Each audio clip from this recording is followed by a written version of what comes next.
Hello, and welcome to the channel.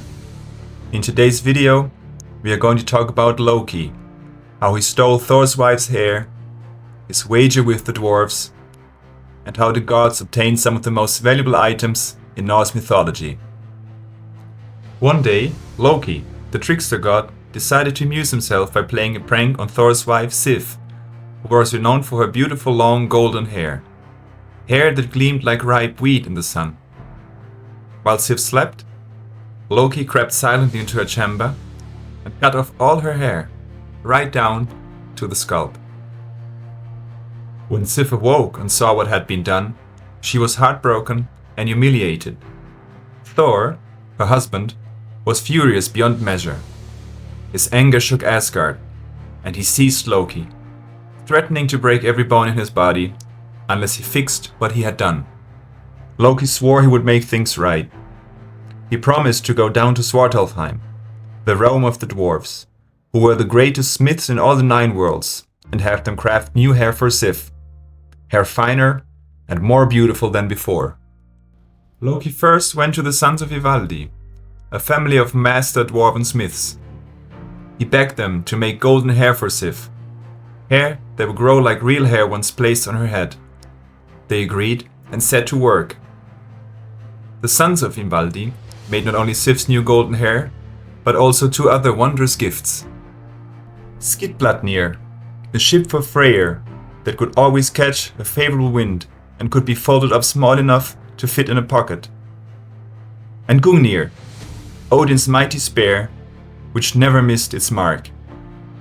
Pleased with the gifts, Loki's mischief almost ended here. But Loki being Loki, he couldn't resist stirring up a little bit more trouble. Loki brought these first 3 treasures to 2 other master smiths, the brothers Brokkr and Sindri. He mocked them, saying that the sons of Ivaldi were the greatest craftsmen alive, and that Brokkr and Sindri could never match their work. The brothers took the insult badly.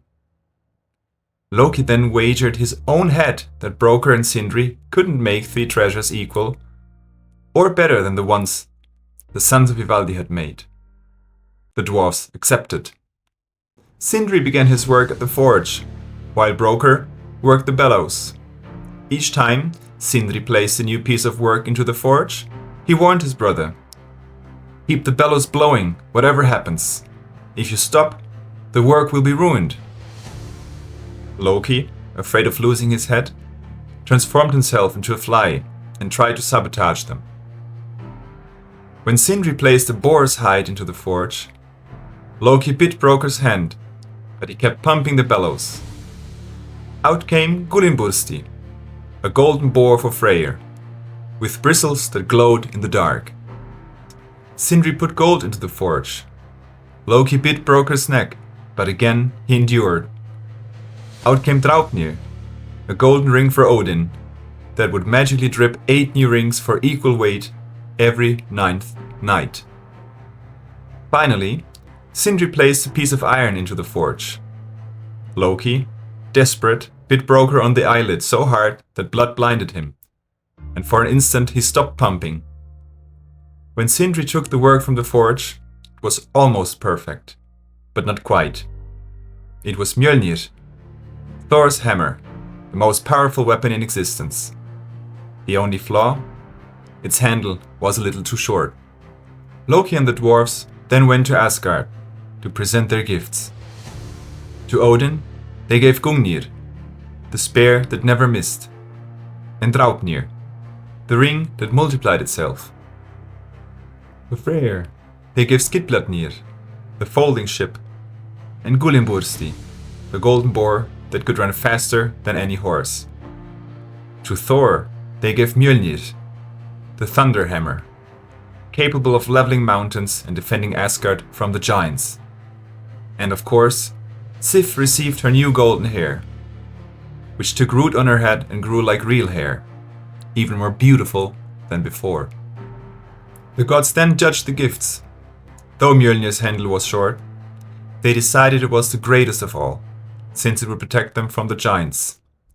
Thus, Brokkr and Sindri had won the wager. Brokkr then claimed Loki's head, since he had wagered it.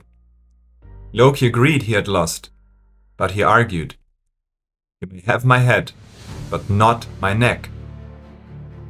Since cutting off his head without harming his neck would be impossible, the dwarf settled instead for punishing him another way.